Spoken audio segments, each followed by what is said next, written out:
नमस्कार शेतकरी बंधूंनो. तर शेतकरी मित्रांनो, आता आपण केळीच्या प्लॉटवरती आहोत आणि या प्लॉटची आता बरीचशी निसवाड झालेली आहे. तर शेतकरी मित्रांनो, तुम्ही पाहू शकता या झाडाला पूर्णपणे निसवाड झालेली आहे आणि हे झाड आणि ह्या झाडामध्ये तुम्हाला काही फरक दिसतोय का? तर ह्या झाडाला अजून कमळ आणि निसवाड कुठेच दिसत नाहीये आणि ह्या झाडाला आता गड लागलेले आहे. तर शेतकरी मित्रांनो, आपण रोप लावत असाल किंवा आपण खोड लावत असाल तर ते लावताना देखील आपण काळजी घेतली पाहिजे. म्हणजे आपण जे बेनं लावतोय तर त्या बेनामध्ये आपण फसलो नाही पाहिजे किंवा रोप लावतोय त्याच्यामध्ये आपण फसलो नाही पाहिजे.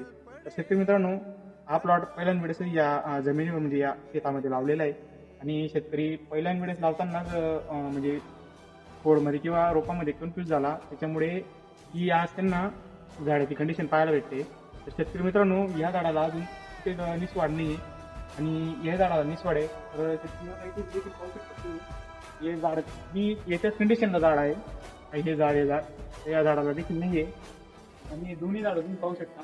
हे दोन्ही झाडांना अजून कुठे पण एक कमळ वगैरे आणि कुठेच अजून निसवाड नाहीये. हे झाड देखील पाहू शकता तुम्ही. तर शेतकरी मित्रांनो, या बागमध्ये भरपूर असे झाड आहेत त्याच्या झाडांना अजून निसवाड नाहीये. तर आपण खोड किंवा रोप लावत असाल तर चांगलं कंपनीचं पाहूनच लावा, म्हणजे आपली फसवणूक होणार नाही.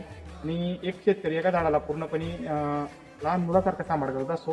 म्हणजे या झाडाला देखील आता मटेरियल तेवढेच भेटलेले, याला देखील तेवढेच भेटलेले आहे. पण काहीतरी कमतरतेमुळे या झाडाची नुकसान झालेली आहे. आणि पहिला मुद्दा म्हणजे आपण जेव्हा काही खोड किंवा रोप लावतो तर ते घेताना देखील आपण काळजी घेतली पाहिजे.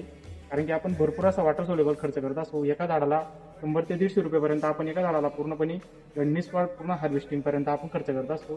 तर आपण रोप किंवा खोड लावताना काळजीपूर्वक निवडून आणि चांगल्या कंपनीचं निवडूनच लावा, म्हणजे आपले नुकसान होणार नाही.